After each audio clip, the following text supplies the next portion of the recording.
Intro Revista Psicotube edición 6 años 7. Bienvenido estimable psicotuber a una edición más de nuestra bien amada revista. En el presente mes te traemos número especial, una edición cargada del hombre de la casa, también conocido como papá. Esta revista es producida y editada por Horacio González Rodríguez, psicólogo, coach, emprendedor y escritor. En la presente edición nos dividiremos en 4 partes. En nuestro primer artículo te traemos un texto titulado Niveles de aprendizaje, en el cual reflexionaremos acerca del aprendizaje y sus diversas etapas por las cuales atravesaríamos durante el aprendizaje cotidiano a lo largo de la vida del ser humano. En nuestro segundo artículo te traemos nuestra ya muy gustada y tradicional sección psicobiografías, en la cual repasaremos la historia, vida, obra, legado psicoanalítico y profesional de Elizabeth Roudinescu. En nuestro tercer artículo te traemos un texto titulado Día Internacional de los Derechos de Nacimiento, en conmemoración de dicho día y celebrando la vida como tal desde el momento del parto. En nuestro cuarto y artículo final te traemos un texto que lleva por título La importancia del emprendedor en la pequeña y mediana empresa, en la cual reflexionaremos acerca del rol del emprendedor y de cómo el crecimiento entre emprendimiento y el sujeto se vinculan y se acompañan con absoluta armonía y sincronía, impidiendo coexistir el uno sin el otro, culminando con nuestro ya acostumbrado cierre de reflexión y comentarios finales. Una vez más, gracias Hispanoamérica por el creciente apoyo. Nosotros nos encontramos mejorando para en el mediano y largo plazo cumplir con nuestra visión y misión, así como propósito de existir. Una vez más, gracias y que Dios los bendiga.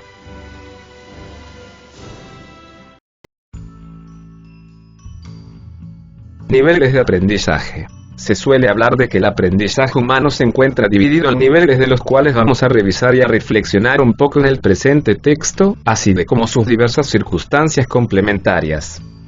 Saber. El término saber está estrechamente relacionado con el hecho de la adquisición, o no, de un conocimiento específico. La acción, hecho o efecto de saber algo no se puede encerrar con un concepto definido, ya que depende de la perspectiva o situación en la que se utiliza la palabra. Sin embargo, es usada cotidianamente para indicar que una persona es notificada o adquirió un conocimiento acerca de un tema en específico, o también para referirse a la sabiduría que posee un individuo sobre algo. Es un concepto diverso pero que refiere esencialmente a la idea del conocimiento. Dependiendo del contexto en el que se utilice puede ser más o menos formal académico, dicho significado. Historia y filosofía del saber. El término saber en relación con la historia es esencialmente una herramienta de construcción del hombre a partir de sus capacidades cognitivas, ya que éstas le han permitido al ser humano la facultad para la creación, reproducción y conservación de los conocimientos adquiridos a lo largo de su historia.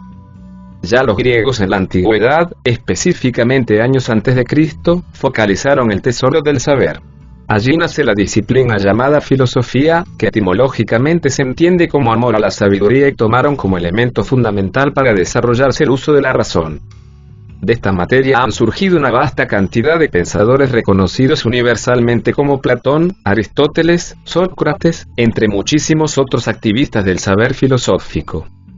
Una de sus prácticas principales, utilizaban diversos métodos para la búsqueda del conocimiento a partir de la formulación de preguntas, por ejemplo, ¿qué es la vida? ¿Qué son los sueños? ¿Cómo saber? Etc. Características del saber. El conocimiento se caracteriza por ser de carácter racional y lógico. Partir desde la divulgación mediante signos y símbolos. Partir desde la experiencia. Ser una actividad constante y propia de los individuos. Se produce mediante procesos cognitivos, como la percepción, la conceptualización, el lenguaje, la comunicación, la deducción, entre otras. Hay diferentes tipos de saberes, 3 de estos son el científico, el filosófico y el búlgaro, también conocido como sentido común. El término saber como verbo refiere al hecho de poseer conocimiento o información de algo, por ejemplo, sabe de lo que habla. Cuando se utiliza la palabra como sustantivo, se alude al conocimiento amplio de una disciplina, por ejemplo, su sabiduría se refleja cuando habla. Tipos de saber. Experiencia. Saber, experiencia. El conocimiento se alcanza a través de la práctica que propicia la experiencia en un conocimiento específico.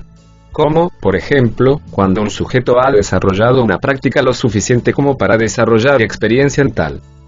Intuición. En este caso el conocimiento es adquirido mediante el contacto con el objeto o idea.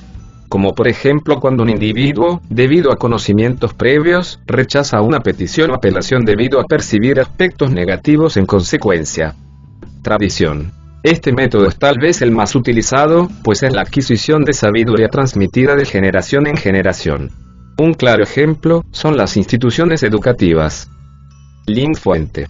https concepto definición punto de barra saber barra. Saber hacer.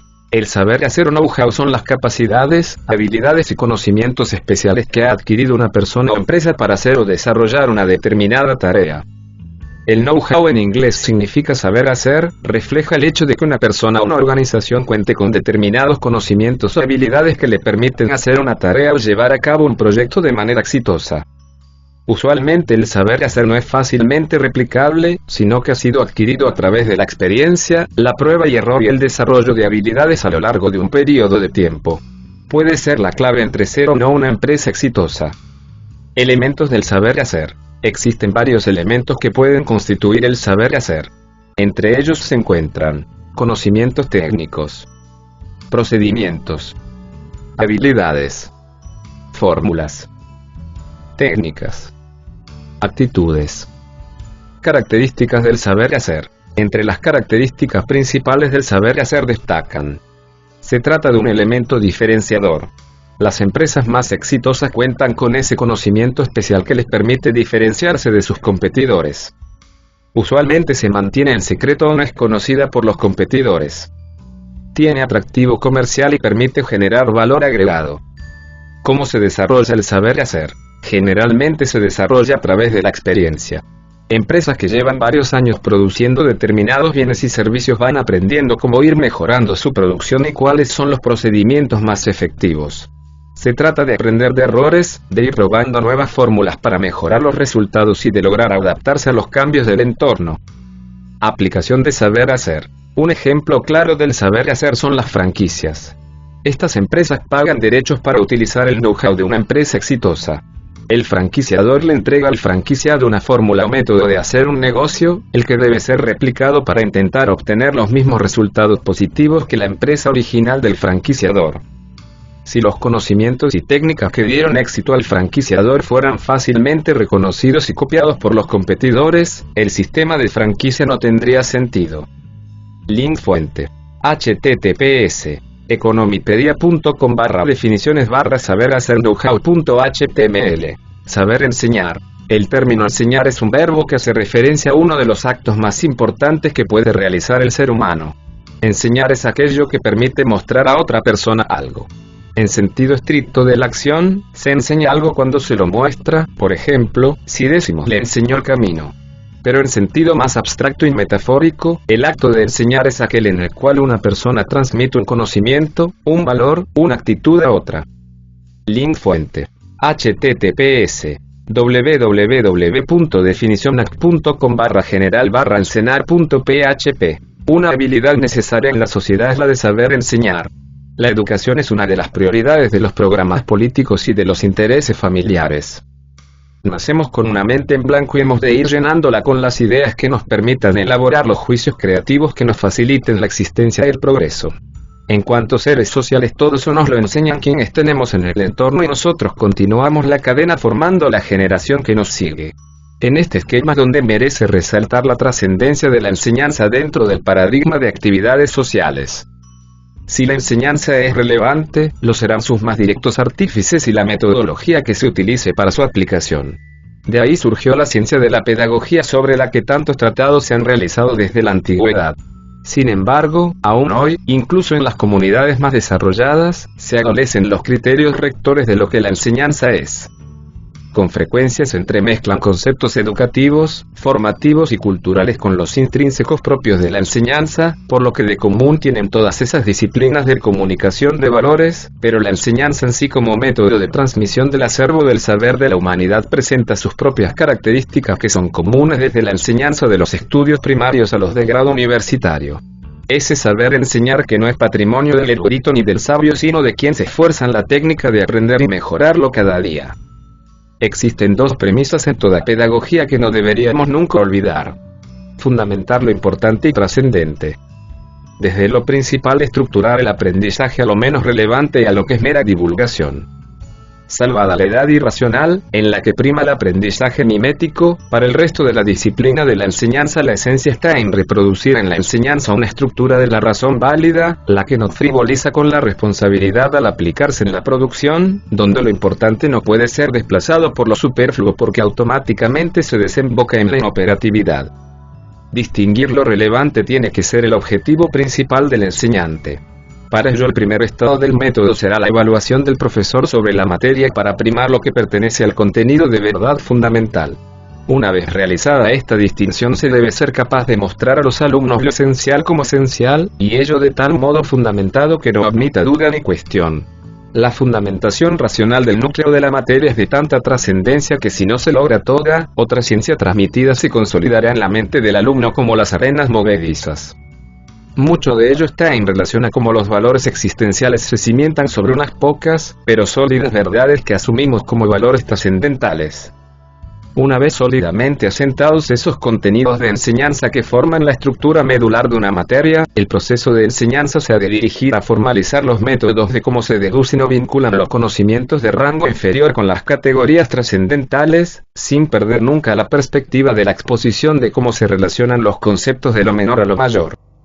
La atomización del conocimiento supone el mayor fracaso de todo el sistema de enseñanza, y es sin embargo el proceso más común porque exige mucho menos rigor enseñar contenidos que enseñar procesos de relaciones porque se logra una apariencia inmediata más exitosa. La erudición y la sabiduría se diferencian quizá de la misma manera que estas dos formas de transmisión de conocimientos. La primera administra la inmensidad de los conceptos y la segunda la trascendencia de los juicios. La vertebración de la vida se construye sobre la concatenación de valores. Uno de los mayores déficits de la personalidad radica en la ausencia de esa jerarquización dispersando la atención sobre una multitud de ideas aprendidas sin criterio de distinción de su genuina trascendencia.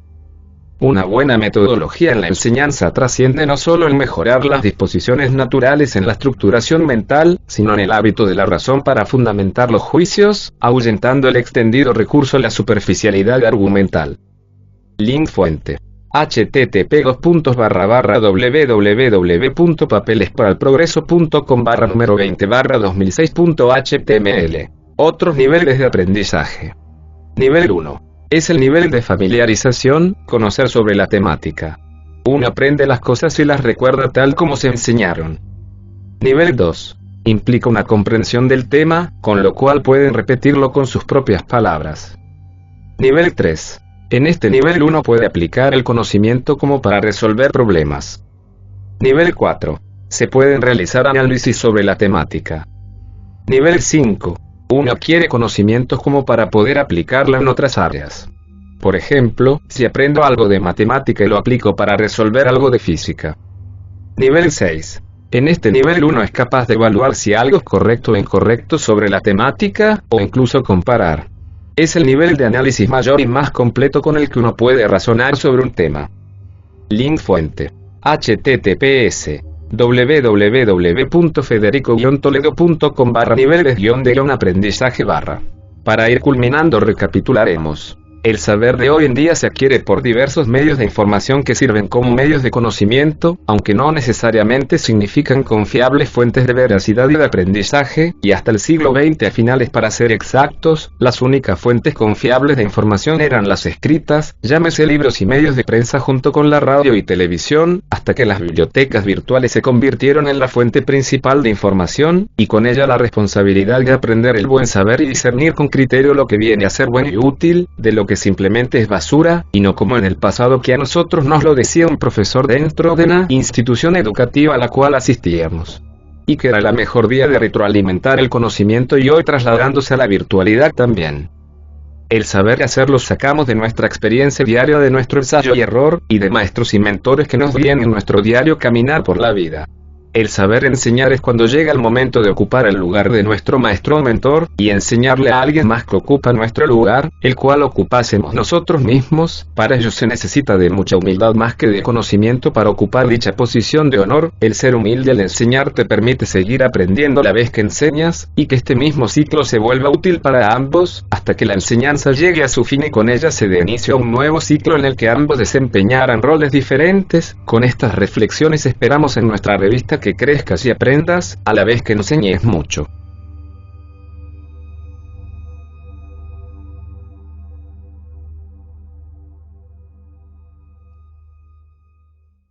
Psicobiografías. Elizabeth Roudenesco nació el 10 de septiembre de 1944, estudió en el Collège Sévigné de París, cursó estudios superiores en la Sorbona, licenciándose en lengua y literatura. Posteriormente realizó un máster que fue supervisado por Svetlana Todorov, y su tesis doctoral titulada Inscription du désir et roman du sujet por Jean Leviland en la Universidad de París en la séptima Viencenses 1975.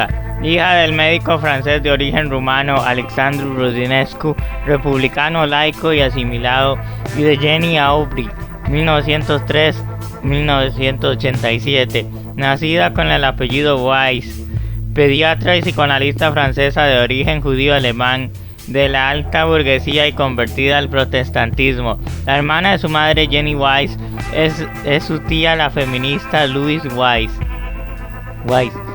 Al mismo tiempo, tomó cursos de Michel Certeau, Gilles Deleuze y Michel Foucault.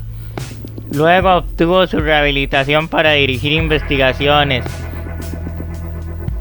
Su habilitación para dirigir investigaciones HDR, necesarias para supervisar y dirigir tesis doctorales en 1991 con Michel Perrot como supervisor, y eran miembros del jurado Alain Corbin, Dominique Lecourt, Jean-Claude Passeron, Robert Cassel, Serge Leclerc. Este trabajo se publicó bajo el título Genealogies.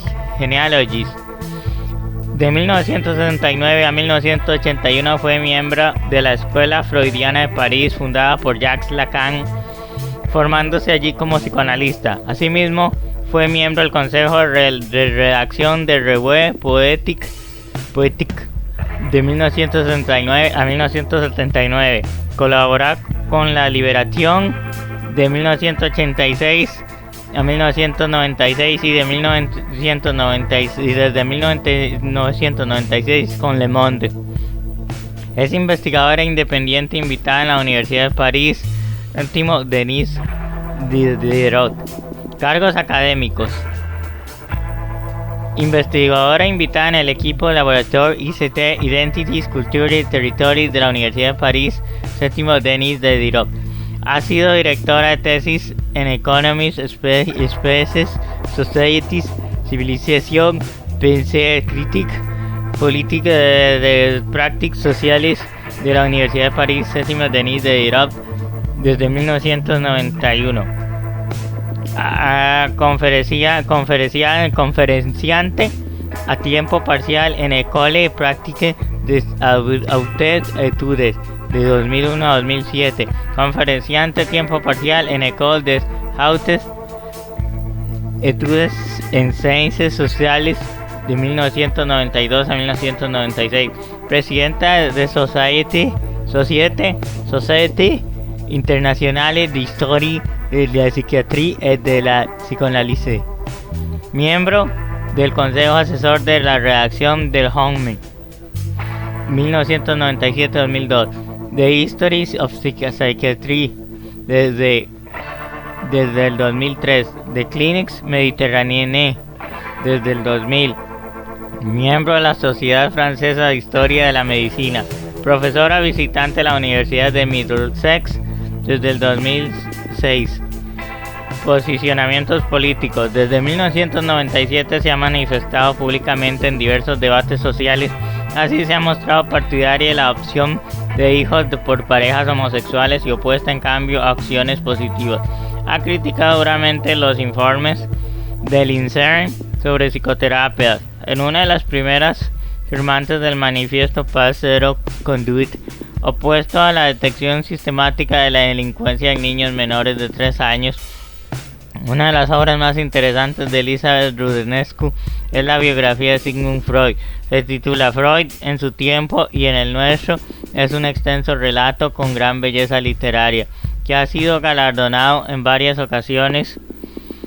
Ha declarado que su intención era hacer un balance equilibrado del legado freudiano, principalmente porque en las últimas décadas se ha caricaturizado la figura del padre del psicoanálisis. La biografía no es una reivindicación de la obra freudiana, sino una investigación exhaustiva. Elizabeth Roudinescu indagó sobre diversos mitos que circulan en torno a la figura de Freud y pudo establecer los límites de su veracidad. También logró contextualizar la génesis del psicoanálisis y su sentido histórico. Roudinescu logra mostrar el psicoanálisis como una de las vertientes de una gran ebullición intelectual en Europa. El feminismo, el surrealismo, diversos enfoques del anarquismo sucedían al mismo tiempo que avanzaban los conocimientos sobre el inconsciente. Freud no fue un genio solitario, sino uno de los puntales de un momento histórico muy prolífico. El psicoanálisis de hoy.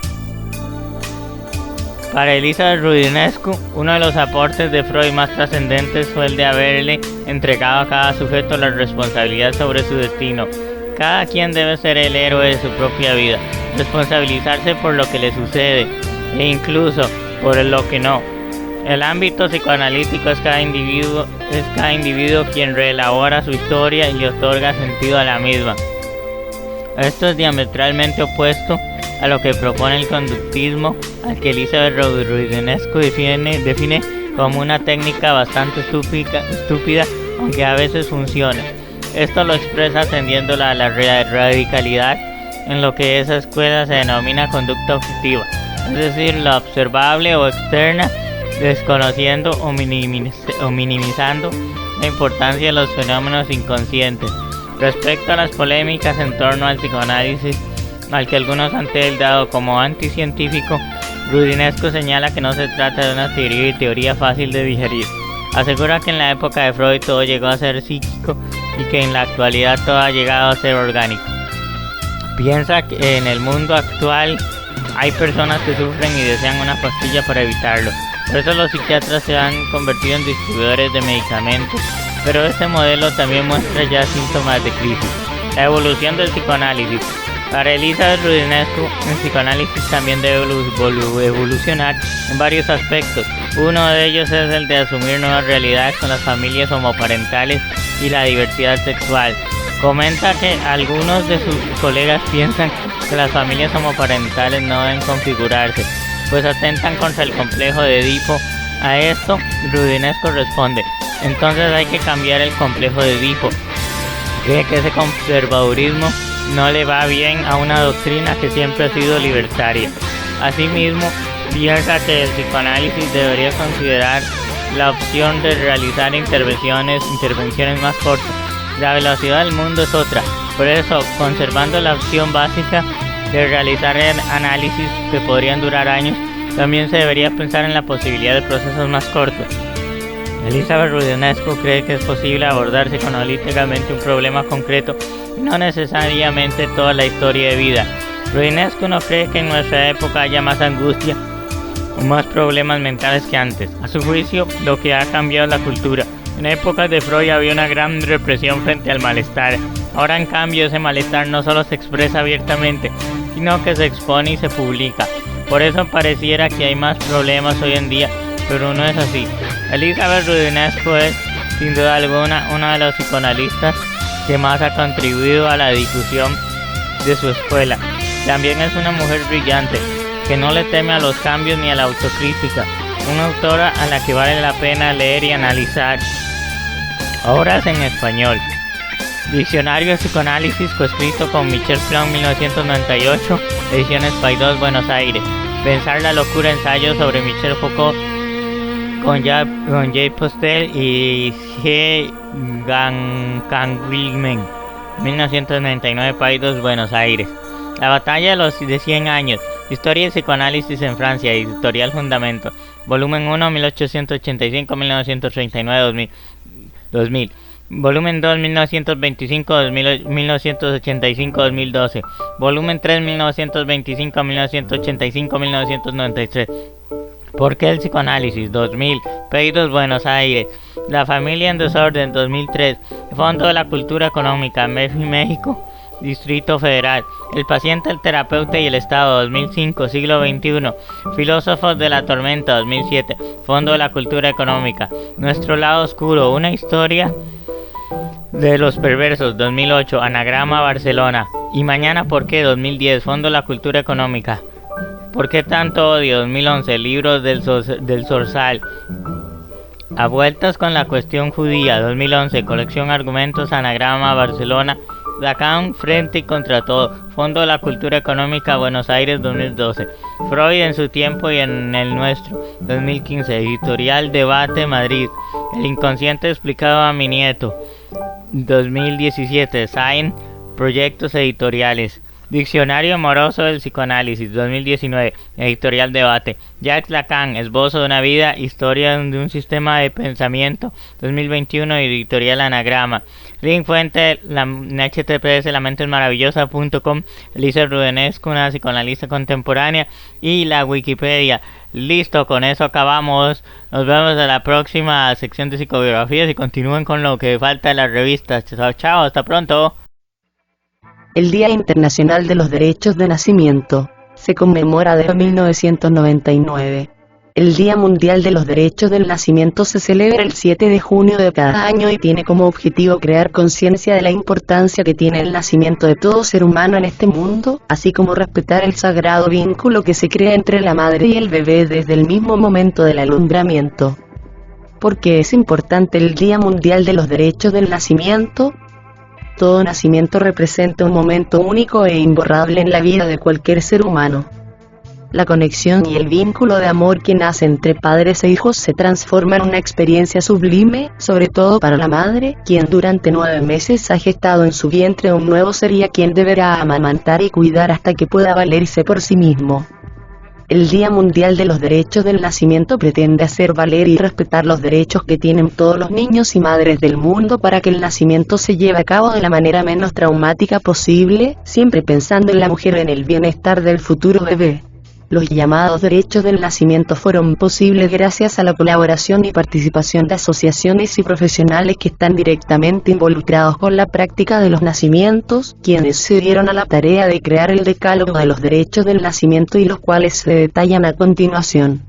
El bebé tiene el derecho a recibir reconocimiento tanto de su capacidad física y emocional durante su permanencia en el útero de su madre y posteriormente cuando ocurre el alumbramiento. La madre del bebé debe velar por el bienestar de su embarazo durante todo el tiempo de gestación cada vez que vaya al médico para recibir el debido control. El bebé y la madre tienen el legítimo derecho a que sea respetado el momento, el ambiente y a recibir el debido acompañamiento, para que todo el proceso fisiológico transcurra de manera natural y con la mejor atención posible. El bebé y la madre tienen el derecho de gozar de intimidad mientras dure todo el proceso del parto. El bebé y la madre tienen el derecho de estar juntos una vez que se ha llevado a cabo el alumbramiento, sobre todo en las horas y días subsiguientes para que se fortalezcan los vínculos entre ambos. El bebé tiene el derecho de disfrutar de la lactancia materna, al menos durante el primer año de vida. El bebé goza del pleno derecho de ser atendido directamente por la madre, al menos durante el primer año de vida, y la madre, de disfrutar de la compañía de su hijo todo el tiempo que considere necesario. Para los bebés que nacen en condiciones prematuras, lo ideal es permanecer pegados al regazo de su madre, ya que es la primera vía para lograr que el niño se desarrolle físicamente y logre un estado de salud más óptimo. El bebé tiene el derecho de estar en contacto directo con el cuerpo de su madre durante los primeros 9 meses de vida, ya que esto lo ayudará a ganar mayor seguridad y confianza, así como a adquirir un mejor desarrollo emocional. Los padres tienen el derecho de tomar las mejores decisiones para sus hijos, por eso necesitan ser debidamente asesorados para brindar al bebé el mayor bienestar posible. El derecho a la vida es visto y entendido como un derecho universal, donde todos los niños y niñas del planeta tengan la oportunidad de desarrollarse, crecer y alcanzar una vida adulta que esté llena de oportunidades y donde tengan el privilegio de alcanzar todas sus metas. El derecho de los niños no solo se limita al hecho de nacer, sino que va más allá de eso. Es necesario que exista la garantía de poder brindarles todos los recursos materiales y también afectivos para que alcancen un pleno desarrollo físico y emocional. Para ello se necesitará cubrir sus necesidades básicas, las cuales comprenden alimentación, salud, educación y un entorno familiar y social favorable. El rol de los padres es fundamental, ya que son los encargados de la crianza de sus hijos y es en el seno familiar donde se deben inculcar los debidos valores y la disciplina necesaria para hacer de ellos hombres y mujeres de bien. Por otro lado, también es de suma importancia destacar la responsabilidad de los gobiernos de cada país, donde se deben implementar políticas económicas, sociales, educativas y culturales que coadyuven en el desarrollo intelectual, psicosocial y emocional de todos los niños a nivel planetario. ¿Cómo celebrar el Día Mundial de los Derechos del Nacimiento? No dejes pasar esta ocasión para poner tu granito de arena y expresar tu opinión sobre este interesante tema valiéndote de las distintas redes sociales. También puedes compartir algún video o imagen que sensibilice a la colectividad en general de por qué se celebra este día y que también los motiva a compartirlo y discutirlo en familia.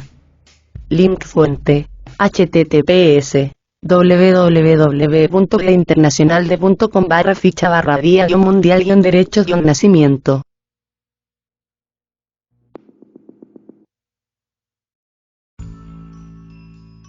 La importancia del emprendedor en la pequeña y mediana empresa.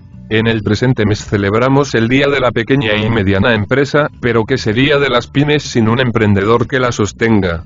Y en su definición de emprendedor tenemos que el emprendedor es una persona que comienza su propio proyecto empresarial al detectar una oportunidad de negocio, asumiendo riesgos financieros para llevarlo adelante, con el objetivo de obtener beneficios. Características del emprendedor. Creatividad empresarial, para pensar fuera de la caja e idear un nuevo negocio disruptivo. Liderazgo, de manera que puede guiar a un equipo en la consecución de los objetivos planteados por la empresa. Capacidad de adaptación, pues en el camino el emprendedor puede descubrir, por ejemplo, que su modelo de negocio no es el óptimo. Entonces, puede hacer cambios sobre la marcha para mejorar los resultados. Perseverancia, pues los emprendedores no siempre triunfan en su primera aventura empresarial. Pasión, de manera que el emprendedor se dedique con entusiasmo a su empresa, no solo para obtener ganancias, sino por vocación. De ese modo, hasta los clientes podrán percibir dicho entusiasmo. Confianza en sí mismo. De esa forma, puede transmitir optimismo y determinación a su grupo de trabajo para poder alcanzar los objetivos propuestos. Tipos de emprendedores. Los principales tipos de emprendedores son: visionario. Es aquel que se adelanta a las demandas o tendencias del mercado, pensando en el futuro y no solo en las ideas de negocio que hoy son las más rentables. Puede ser, por ejemplo, un negocio que comience a implementar, como canal de venta, una nueva tecnología que aún cuenta con alcance limitado. Sin embargo, el emprendedor espera que el uso de dicha tecnología se incremente progresivamente en los próximos años. Oportunista. Como su nombre lo indica, identifica las oportunidades de negocio, busca descubrir una necesidad aún no satisfecha del público. Social. Es aquel que busca tener un impacto positivo en la sociedad, no solo generar rentabilidad. Por accidente. Es aquel que por azar se involucra en un emprendimiento, por ejemplo, con un amigo que le propone una idea de negocio. Inversionista. Es aquel que no desarrolla la idea de negocio, pero coloca capital en este, convirtiéndose en socio. Persuasivo. Al igual que el inversionista, tampoco ha generado la idea de negocio, pero es capaz de influir en un grupo de personas para llevar a cabo un proyecto que quizás ha sido ideado por alguien más. Especialista. Es aquel que se centra en un sector específico y allí desarrolla su actividad. Busca dirigirse a un nicho que, aunque sea pequeño, puede generar rentabilidad. Link fuente: https economipedia.com/definiciones/emprendedor.html. Recordemos algunas de las lecciones que nos deja el libro El mito del emprendedor de Herbert, y era que en todo emprendimiento coexisten tres figuras arquetípicas a analizar. El emprendedor, que es el que tiene el sueño, el que es el padre del emprendimiento y el visionario. El técnico, que es el que sabe hacer las cosas, el que aterriza el producto y el servicio a la realidad, el que sabe cómo se vende y es el autoempleado, conoce el producto y hasta lo enseña a vender. Por último y no por ello menos importante, el gerente, que es el que administra y vigila que las cosas sigan funcionando a como siempre ha sido. Dentro de nosotros estos tres arquetipos luchan dentro de nosotros por ver cuál predomina. Y cuando vamos creciendo dentro de nuestro negocio debemos delegar hasta quedarnos con solo el papel del emprendedor, y eso si llegamos a venderlo, deshacernos del negocio o heredarlo, es cuando también del emprendedor nos retiramos para siempre. En su definición de MIPYMES, una empresa pequeña es aquella que tiene una cantidad de trabajadores por debajo de 100. En este tipo de MIPYMES entra una gran cantidad de empresas, como son, por ejemplo, restaurantes, veterinarias, ferreterías, servicios profesionales. Están en el sector de servicios y de comercialización principalmente. Y por supuesto, son fuente importante de empleos en todas las regiones del mundo. Link fuente: https://www.gestionar-fácil.com/mipymes/. Y para finalizar, algunos consejos sobre emprendedores y MIPYMES que te pueden ser de utilidad. Es importante entender que hay muchas formas de conseguir el talento que se necesita. Cuando hay alguna habilidad requerida a nivel externo, es bueno investigar fórmulas no necesariamente pagadas para conseguirlo. Existen intercambios que, en ocasiones, pueden sacarte de apuros, ya que vale la pena aceptar que uno a veces requiere ayuda para avanzar. Por otro lado, es de gran relevancia saber el perfil o los perfiles de aquellos a los que se vende. Tómate un tiempo para conocer realmente a quienes intentas llegar a impactar y de qué manera podrías hacerlo. Otro excelente consejo es la flexibilidad. En este sentido, es muy valioso no encerrarse en la idea inicial, ya que puede ser necesario invertir en nuevas líneas de negocio de manera rápida y con resultados que seguramente te sorprenderán. También suele ser de gran ayuda sentarse a conversar con algún experto de tu sector. Para ello, puedes intentar acceder a tu lista de contactos y buscar a aquella persona que ya haya pasado por tu situación. Escucharle puede ser revelador. Si no cuentas con un espacio propio para trabajar, busca opciones alternativas como una oficina virtual. Tener un centro de negocios a veces es más sencillo de lo que pensaste y aporta a tu imagen de empresa enormemente. Sin embargo, el mejor consejo de todos puede ser: confía en tu talento. Nadie más que tú para darte ánimos cuando haya dificultades. Confía en tus capacidades y, cuando algo no salga bien, aprende de tus errores y sigue hacia adelante. La actitud positiva es la mejor arma. Link fuente: https://www.businesshub.com/consejos básicos para emprendedores y pymes/. Y para culminar, lo importante a tener en cuenta es que cuando eres un emprendedor, tu startup o MIPYMES es como tu criatura, vales lo que vale para ella. Tíos, en el ámbito del ser humano, debes cuidarle de que nada le pase, pero además dejarle seguir su propio camino y desarrollo, dejarle crecer y cometer muchos errores, ser responsable por ella y ser consecuente con lo citado con anterioridad. Lo que al emprendedor le pase, sin duda alguna le pasará al emprendimiento. Por eso ser emprendedor es como buscar convertirte en la mejor versión de uno mismo para que las cosas funcionen. Prueba de ello es el ver cómo algunos grandes empresarios desvían el camino y lo pierden todo. Por eso el aprendizaje y conocimiento de uno mismo es algo que se convierte en constante y continuo. El que pierda su humildad y se olvide de esta regla de oro, se estancará, y de no rectificar las consecuencias podrían ser desastrosas. Recuerde, ser emprendedor nunca es tarea fácil. Por ello sea responsable y serio y evite sucumbir a las modas de objetos brillantes, del camino fácil, promesas vende humo y demás. Ser fiel y honesto a uno mismo y a los demás, y que la autenticidad nunca deje de brillar, es el mejor consejo que en nuestra bien amada revista te dejamos como cierre del presente texto. Y el mejor de los éxitos como emprendedor, por cierto.